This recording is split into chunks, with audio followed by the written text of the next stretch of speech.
Did you know I love tea perfumes? If not, I love tea perfumes. Everything tea I love and adore. So I would even say maybe I'm the queen of tea fragrances because I just love the note so much. Or what is even the note? I love every single different note of tea in perfumes. Black tea, green tea, white tea, and everything in between. So today I will show you my favorite tea perfumes in my collection. I have even more, but I have a lot of perfumes already on my table. So this is the selection for today. So everything started with this one right here. Thé Yulong by Armani Privée. And this is to this date my absolute favorite tea perfume. It is so underrated in my opinion. I adore the bottle and you can see how much I've used. It's almost empty, but I do have a big backup bottle of the limited edition, which is even more beautiful. But this is green and fresh and citrusy. It's slightly floral and a little spicy. It has green tea and black tea in it, and you can definitely detect both of those notes. It's very juicy and uplifting with mandarin orange and petitgrain. And then you have those slightly spicy notes. The black tea especially is very spicy as well, but then you have cardamom and vetiver. So it is definitely unisex, but because it has jasmine and also iris, it is quite rounded and very unisex. Not masculine at all, but also not very feminine. The only thing is that it doesn't have the biggest performance. So this is why there is not a lot left in here because I have to overspray big time with it. But it's okay because this is an absolute gem. The House of Oud, The Time. And this is such a special perfume, such a special bottle, such a special perfume house in general. It is also a fresh and citrusy floral perfume, but it has this gourmand aspect to it, which I love. This has such a fun note structure. It has chamomile, it has blue tea, it has absinthe, it has black tea, musk, cedarwood, amber, there's iris in there and bergamot.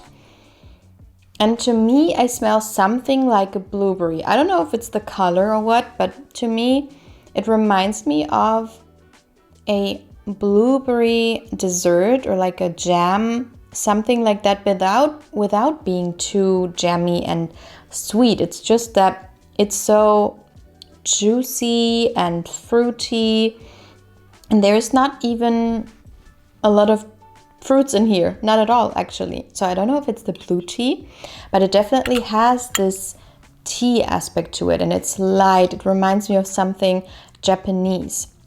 It's very artsy and very beautifully made, very complex, but it's still mainstream enough so that I think a lot of people would love the scent, would love to wear it every single day. I gifted it to my mom and she emptied it out that quick. Once I knew I loved the note of tea because of Thé Yulong, I was on a hunt for the tea perfume. So the first one that I got was Gris Charnel by BDK, which is nowadays almost like a cult classic when it comes to tea perfumes. But I was searching for something more deep and appropriate for fall and winter time because the other ones are more uplifting. And this one is exactly that. It's spicy, it's creamy, it's woody. It has some sweetness in there and definitely some fruitiness. The most prominent notes to me are cardamom. You get such a strong cardamom in here. And the fig, there is sandalwood in here and it is very sandalwood-like. So you have to like the note of sandalwood. For me, sometimes it's too much. In here it's okay. And then you have this black tea, which makes this perfume very unisex. It's not very sweet, it's not very floral, not at all actually, and it's not too creamy. It's just like a splash of creamer, but It's so special, and this is my rainy day perfume. I say it over and over again, but it is true. Every time it is like a very moody rainy day, I love to wear this perfume. And also longevity is top notch. It's a almost beast mode perfume, and I have to just spray 1 to 2 sprays and I'm good, as you can see. So then I had my black tea perfumes, my green tea perfumes, and blue tea and whatever. I was searching for the note of matcha, and there are quite a few matcha perfumes. Replica has one. I have it in my collection. I do not wear it because it has this white chocolate note, and for some reason I cannot wear it on my skin right now. I don't know. Also, there's the Lulabo one called Te Matcha, I think. It's okay. It's not something that wows me, and the price point is just too much for me. But I saw Palm Trees Please by Juicy Couture on one of Arlene's videos, and I had to get it. It was so inexpensive, and I checked and you can still get it. So if you like what I'm going to tell you, then run, don't walk, and buy it because it is quite cheap right now, and I do think it is being discontinued. So this is a matcha perfume, but to me it smells like a green iced tea that is sweetened. There's loads of fruits in there. It's very juicy and fruity, uplifting, a happy scent, but the very green notes in here make it more mature and not as juvenile. I love this perfume. It's not a strong performer, but for the price, you can just overspray. This has blackcurrant and nectarine, matcha, as I said. Then there's ivy and leaves. You have ylang ylang, which I love, angelica, which I also love. And then you have musk and sandalwood, which rounds out the fragrance. It's very beautiful and an easy grab. And then I have another cheapie. This is still by JLo.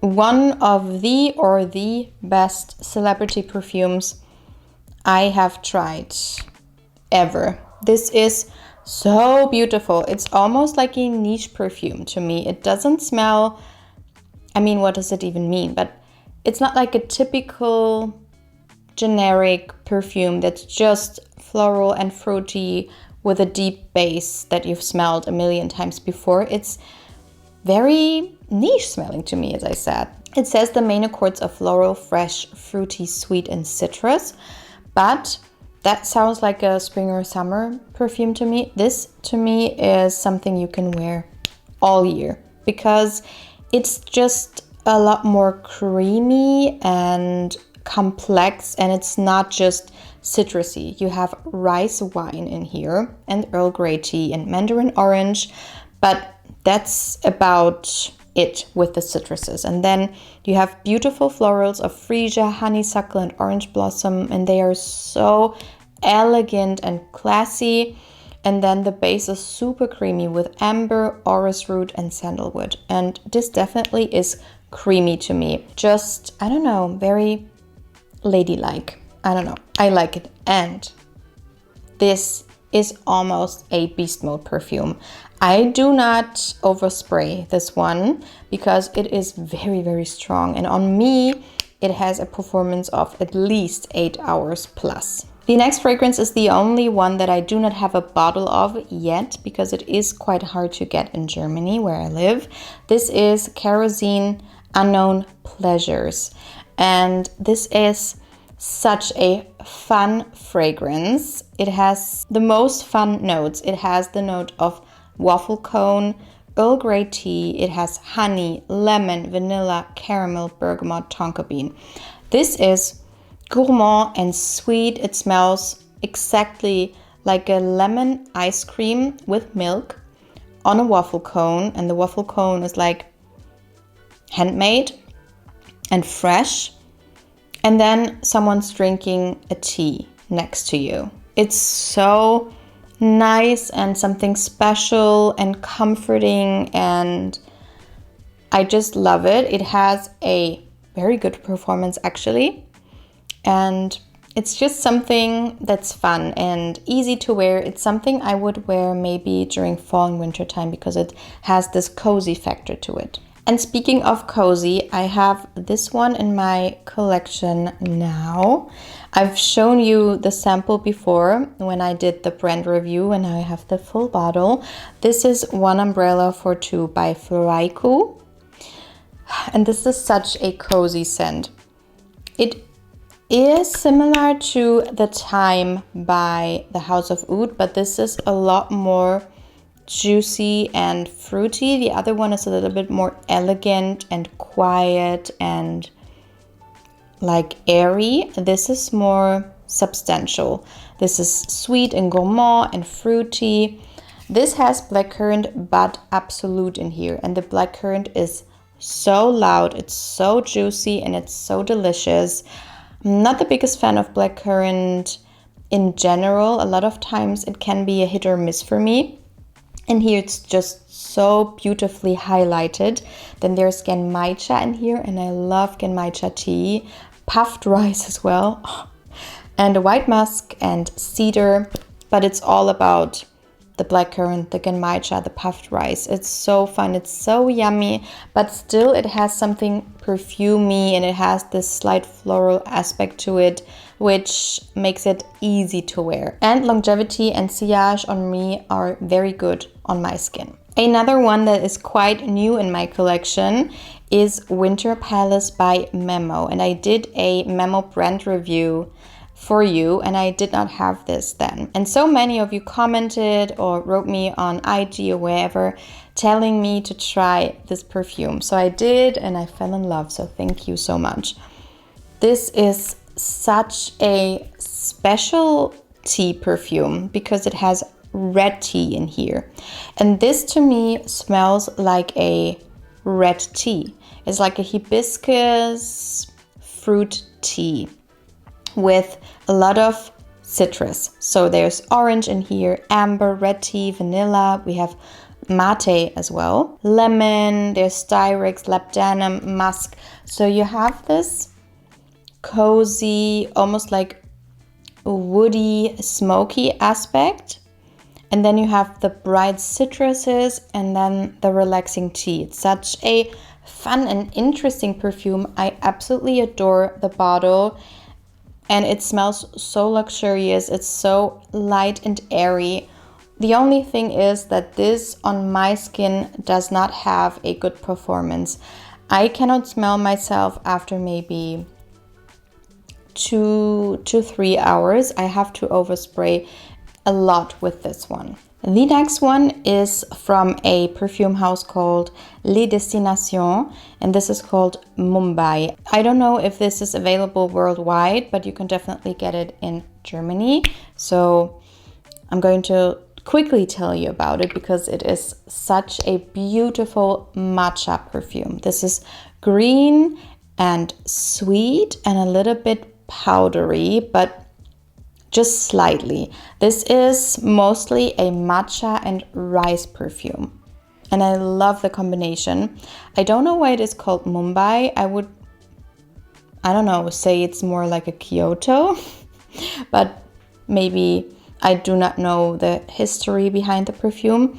But this has vanilla and musk in here and cedar wood, and you can definitely get all of those base notes. It is kind of sweet and fluffy and airy, but the matcha is so prominent in here. But the matcha is so prominent in here, and also the rice note, which gives it this nutty feeling. I was so excited when I smelled this one because you see, I have a lot of tea perfumes, and that something's going to smell very different from each other is rare in my collection at least. So this is a very special matcha and rice perfume. The next one is a cheapie, and this is Jeanne, Cassandra, Rose, Jasmin. And this is one that smells so much better than the bottle looks. I detest the bottle, and I've said to you in the past that I'm going to change up the bottles and decant this into another one, but I have not, as you can see. But this is so beautiful. It's a very elegant, fresh floral scent with fruity touches. And there is this hint of jasmine tea in the background, which gives it this elegance. It's so, so nice. It has freesia and pear in the top that you can definitely smell. It has my favorite note of magnolias in there, some white peach, which makes it very juicy and fruity. And then the base has amber musk and white cedar, which also makes this quite a long-lasting perfume if you know how cheap it is. Like, I have a lot more expensive perfumes that have a performance of maybe 30 minutes to 1 hour. And this one on my skin has a longevity of maybe 2 to 3 hours. But if I overspray, even more.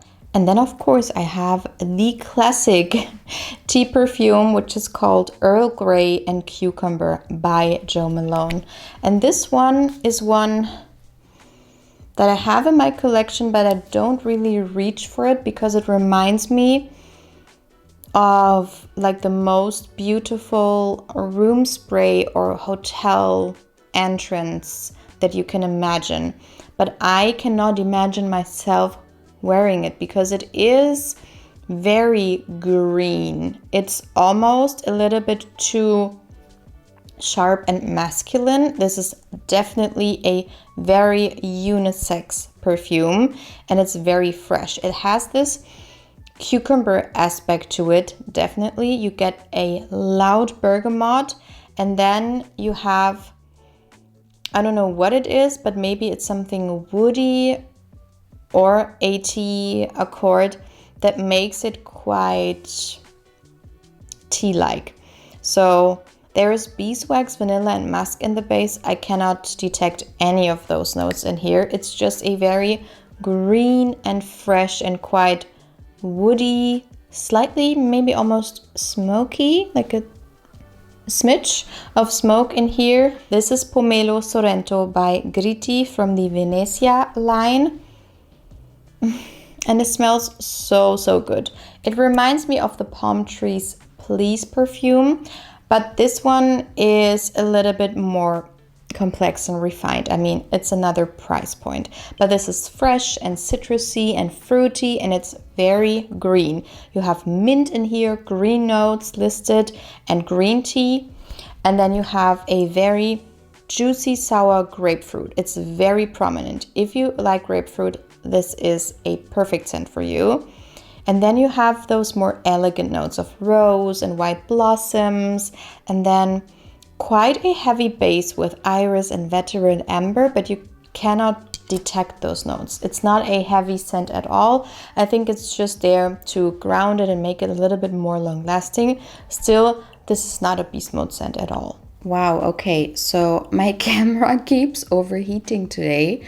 So this is the, I think, third or fourth time that I'm trying to film this. So I was showing you this perfume right here, which is called Acqua Colonia Matcha and Frangipani by 4711, which is a German brand. And this is not being discontinued. However, I think it is quite hard to get. So just a quick review of what this smells like. This is just Frangipani and matcha. There's nothing else in here. And it does remind me a lot of the Mumbai perfume I've shown you before. But that one is a little bit more uplifting and fun and juicy. This is more green, and the Frangipani is frangipaniing. It's very tropical, white, floral, almost a little bit heady, but not quite. But this has a strong powdery green matcha note in here. So if you want an authentic matcha and frangipani scent, this is it. Thing is, with all of those scents, pretty much that the longevity is not good at all, because they are they eau de cologne? Yes, they are eau de cologne. So the concentration of oil is very low in here. The last one for today, and I cannot believe this video is almost over because I have been sitting here for hours. And I have so many more beautiful tea perfumes in my collection, but This is going to be the last one for today, which is called Mancera Melody of the Sun. And this was an impulse buy actually, because we were on holiday and there's this beautiful perfumery that we always go to and they have Mancera in there. And the lady knows exactly what I like and she showed me this one. And this is a beautiful spring and summer tea perfume that has a little bit more performance than others. This is citrusy and fresh and quite fruity and green as well. It has lemon in there, grapefruit, pear, blackcurrant, so it's quite juicy and sour. And there is also a prominent mate tea note in here as well, which gives it this very specific deepness to it, mixed with the amber. And I don't know if I would say you should blind buy this. I don't think so. But if you like fresh and green and uplifting tea scents, this is very beautiful. And because of those deep notes, the performance is a little bit better than with others. So this was my tea perfumes video. I'm so happy I got to show you all of my beautiful tea perfumes. Please let me know the ones that you have in your collection that you would recommend to me. I have tried so many. I've also tried Remember Me, I have tried Tea for Two, and so many more. But these are the ones that are perfect for me and my collection. So, hope to see you in my next video. Bye bye.